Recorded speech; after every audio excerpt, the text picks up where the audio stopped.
Grandfather's fishing pond, the Carolina air, thick with the day's surrendered heat, began to soften as Elias guided his granddaughter, Lily, down the familiar dirt path. It wound like a sleepy serpent through pines draped in Spanish moss, finally opening onto the small, secret pond he'd fished for 50 years. Dusk was painting the sky in watercolors, bruised plum bleeding into fiery tangerine, reflected imperfectly on the pond's still surface. "Here we are, Cricket," Elias murmured, his voice a low rumble in the gathering quiet. He set down the dented metal tackle box with a soft thump on the worn wooden dock that jutted into the water. Lily, 8 years old with eyes wide as the pond itself, clutched her child-sized rod, its bright blue paint chipped.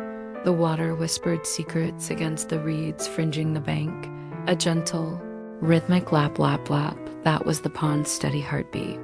Dragonflies, jewels of the fading light, darted and hovered, their wings catching the last sun like stained glass as they skimmed the surface, leaving ephemeral dimples that vanished instantly. The air, now that the sun dipped below the pines, carried a distinct, damp coolness. It raised goosebumps on Lily's bare arms beneath her thin t-shirt. She shivered, just once. "Cooling off quick now," Elias observed, unspooling his own seasoned rod. He saw her shiver. "Come here a sec."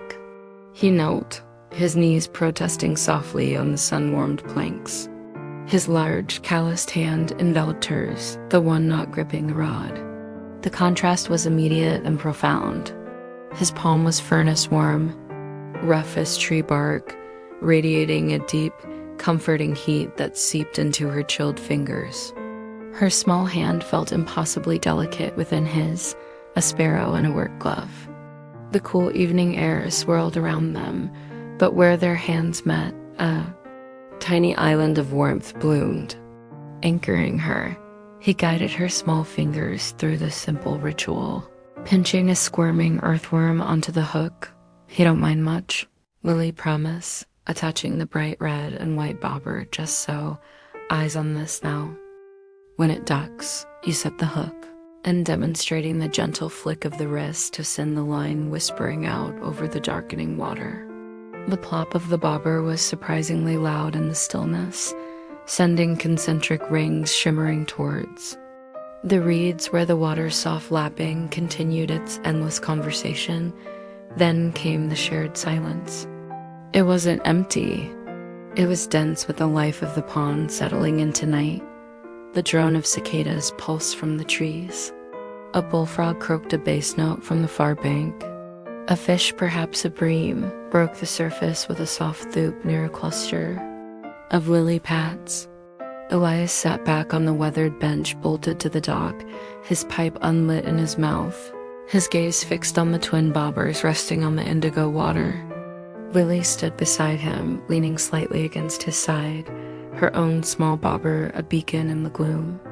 She mimicked his stillness, her earlier fidgets calmed by the water's rhythm, and the solid warmth still radiating from his hand, now resting lightly on her shoulder. The cool air brushed her cheeks, but his presence beside her was a hearth dot minute stretched, measured only by the dragonfly's patrols and the water's soft percussion. Lily's bobber twitched, her breath hitched. Elias's hand tightened infinitesimally on her shoulder. "Steady now," he breathed, barely audible.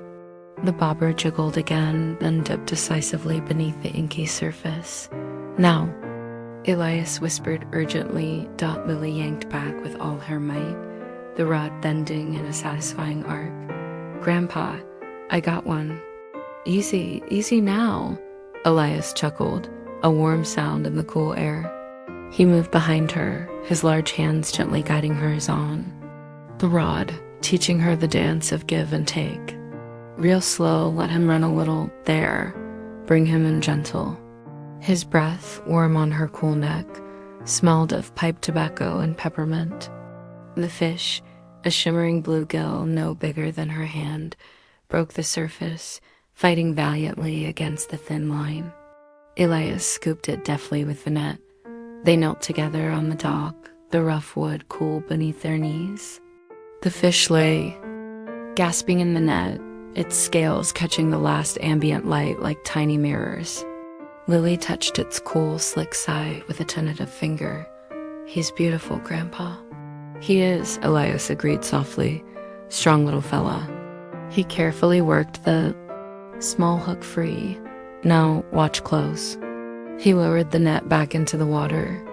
The bluegill hovered for a heartbeat, stunned, then with a powerful flick of its tail, vanished into the dark depths.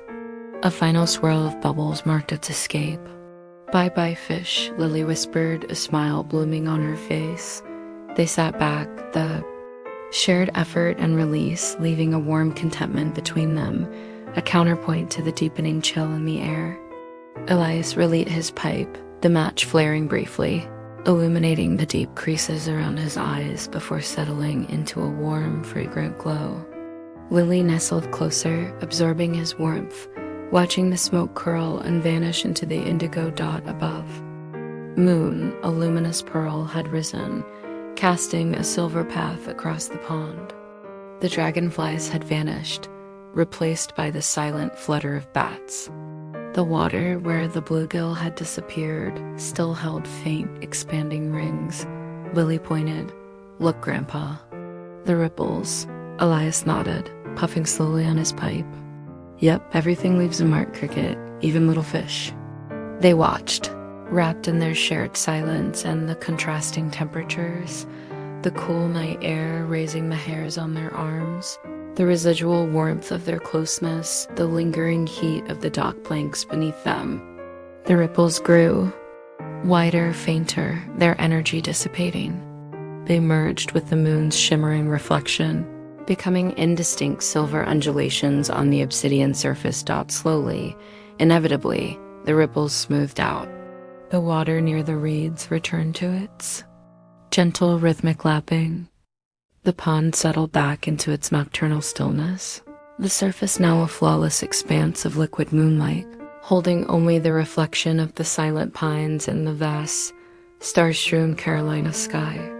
The only warmth left in the cooling world was the ember in Elias's pipe and the memory of a small, strong fish set free, its brief struggle now just a fading echo in the dark, moonlit water.